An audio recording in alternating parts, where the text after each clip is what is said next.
दूषित पाण्याने आजार वाढतात.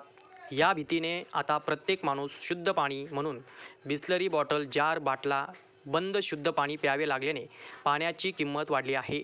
मुरबाड तालुक्यासह परिसरात शेकडो बिसलरी बाटले, जारमधून अशुद्ध पाणी भरून बाजारात चढ्या भावाने विक्री करणारे पाणी प्लांट अनधिकृत चालवले जात आहेत.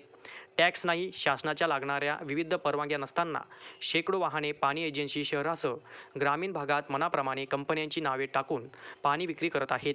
एका बाजूला मुरबे वाड्यापाड्यात भीषण पाणी टंचाई असताना बाटलीला झाकण लावून शुद्ध पाणी म्हणून विकले जाते. लग्नसराईत टेम्पोचे टेम्पो बिसलरी बाटले, जार हजारो रुपयाचा पाणी विक्री केला जातो. मात्र पाड्यांना पाणी पुरवठा होत नसल्याने पाणी टंचाईचे ग्रहण ग्रामीण भागात लागले आहे. आदिवासी गोरगरीब लोक यापूर्वी बैलगाडीवर टीप बांधून लग्न समारंभात, पूजा, अन्य कार्यक्रमात पाणी दूरवरून आणत होते. त्या विहिरी नामशेष झाल्या. बोरवेलचा पाणी गेला. नदी विहिरींचे पाणी आटल्याने बिसलरी बाटली एकमेव पर्याय असल्याने प्रत्येकाला अशुद्ध पाणी शुद्ध म्हणून बाटलीतून प्यावे लागत आहे.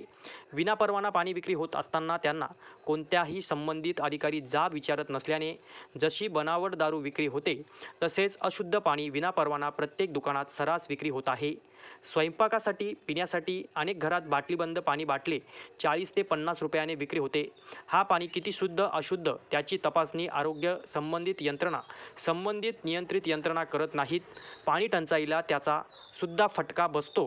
पाण्याचा विनापरवाने व्यवसाय लग्नसराईत प्रचंड नफा कमवून देत असल्याने अनेक जण भंगारातून बाटला विकत घेऊन बाटलीबंद पाणी विक्री करत आहेत. त्या पाण्याच्या किमतीत वाढल्या आहेत. गौरव शेलार, युवा महाराष्ट्र, मुरबाड.